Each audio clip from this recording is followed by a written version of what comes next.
Welcome to Nerds at Lunch, episode 3.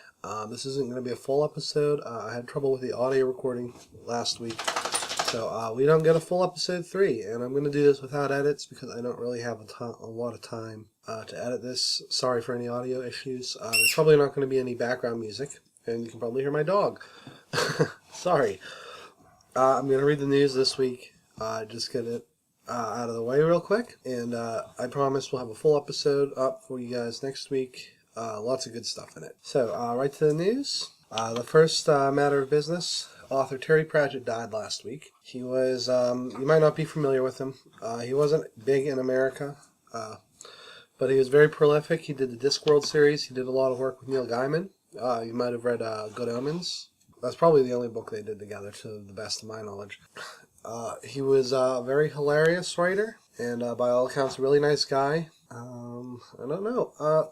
I would recommend any of his books, but probably the best one to start with is Going Postal. It's a really good introduction to the Discworld series, and it's hilarious. Okay, moving on to the silly news. Nintendo bought mobile developer DeNA.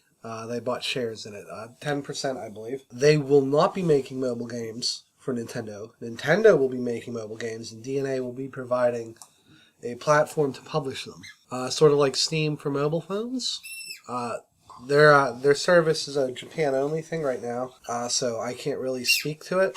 But it's basically just a way to skirt the fees you would get from the Apple Store or from the Google Store. Though I think either of them will be happy enough to give Nintendo full profits. Just for the bragging rights of having them. They also announced their next console, the NX. They said we won't get any more info until 2016. I think it's safe to assume this is the handheld console hybrid. Sort of like, imagine a Wii U where you can take your tablet on the bus. I think that's what they've been heading towards for a while, and I look forward to it. Let's see. Next up, Last Guardian is still coming out, apparently.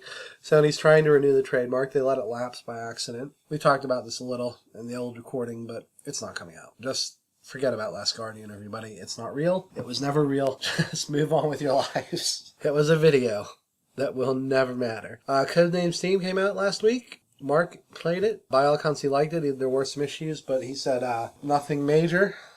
I will actually probably ask him again to give a better review, because he should be finished with it by now. So I look forward to a review of that next week. Okay. Chrono Trigger turned 20. Squarenix did absolutely nothing, unless you live in Japan, and then there was a fun concert. But they don't care about America. This is going to turn into a bigger rant on Square, but the way they treat us, the people who buy most of their games, is kind of shitty. I'm just saying. Especially Chrono Trigger was bigger in the States. The one sequel they did do basically shit on the original game, which I thought was uncalled for. Okay. And then in movie news, this is the last time we're doing movie news, by the way, because we have found that it does something horrible to us. Me in particular. Rogue One, the new standalone Star Wars film, has a director. Didn't catch his name. Don't really care, to be honest, because there's nothing about this movie yet. It's got a release date, 12/16/16. I don't care. Episode 8 is all I care about. These standalone films are an experiment. They're probably not going to do very well. See what I said about movies? Opening up rants. Frozen 2 is confirmed. I liked Frozen. I don't know. It's a kid's movie. I don't really care. If you like Frozen, I guess you're going to get more of that. I don't really see where the story can go. Maybe they'll go to college. I don't know. And then the Gold Mario is coming out this week, I believe, at Walmart.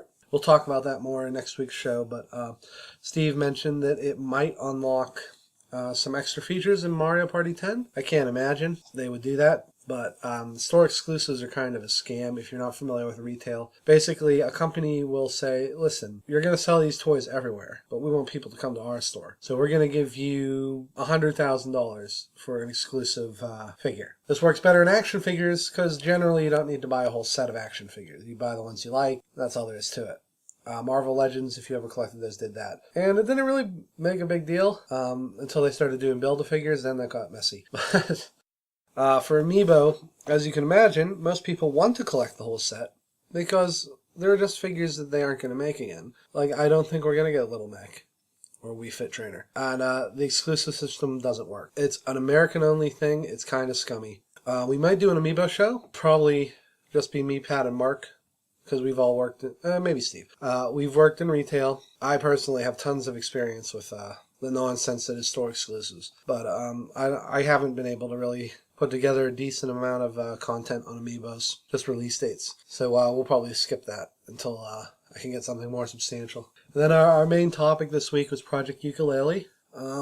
It's the Banjo-Kazooie spiritual successor from the guys who worked for Rare. It's basically Banjo-Kazooie. You collect pages instead of Jiggies, but the pages do something unique in that it can expand an existing level, not just unlock a new one. Which makes me think there are specific pages in specific levels. So you can't just go to level 2, get all 10 pages, and then go back to level 1, because some of those pages might be for a different area. Which is actually very clever and a great way to expand the game. You want to get everything, because you don't know what it's going to unlock in another level. The worlds will be large and inhabited by characters who could appear in other games. They cited the Marvel movies. People don't know what that means, I swear. They cited the Marvel movies as an example, and that any character in this game could have a eShop title or a Steam title, and it could connect back to this game or future games. I think you guys should probably get your base down first. This is just a little tip. Rare, you can create some fun characters, but you can also create shit like Tip Top and a Rooster. Yes, we all remember the Rooster from Diddy Kong Racing. They haven't shown the main characters yet, but it looks like it's a toucan and a lizard of some sort. That actually opens up some weird, very weird play style possibilities, but nothing concrete. They said you will learn moves. I can guarantee they'll be flying, maybe sticking to walls. Who knows? They're using a Kickstarter, and that's where they'll reveal the name and everything. I'm not a fan of a Kickstarter for this because these guys are industry vets. They've been in the industry for years. They can get funding if they absolutely need funding. I think Kickstarter is more appropriate for indie developers, guys who actually can't get funding because they don't have connections. That's just my little rant on it, but I'm not saying don't support this Kickstarter. I actually fully endorse the idea of the game. I just think they could have went about it a different way. It will be a full retail release, apparently, on disc in stores. So that's nice. That means it won't be short. If you're not familiar, some Microsoft and Sony don't, but Nintendo does have a limit on how big eShop titles can be. It's actually much bigger than it used to be, but they can't assume you have a hard drive. So it's still fairly small, but this seems to imply it'll be a bigger game. They're also interested in things like Amiibo to expand merchandising. If they do get Amiibo, this will be Nintendo exclusive. There's no way Nintendo is going to shell out for a third-party game with Amiibo support. And that was it for this week. I'm sorry for the short episode. The commentators we had last week were Mark, Pat, and Cody. Or not Cody, Steve. Sorry, Steve.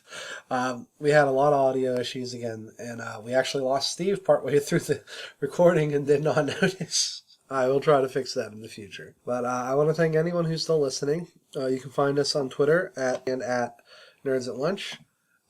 Leave us any questions or comments. We are not going to be doing a letter section anymore. We're going to try some new stuff going forward, since clearly all we do is rant and talk instead of answering letters. But if we get actual questions, we'll do letters. So thank you all for listening, and we will see you next week. Bye.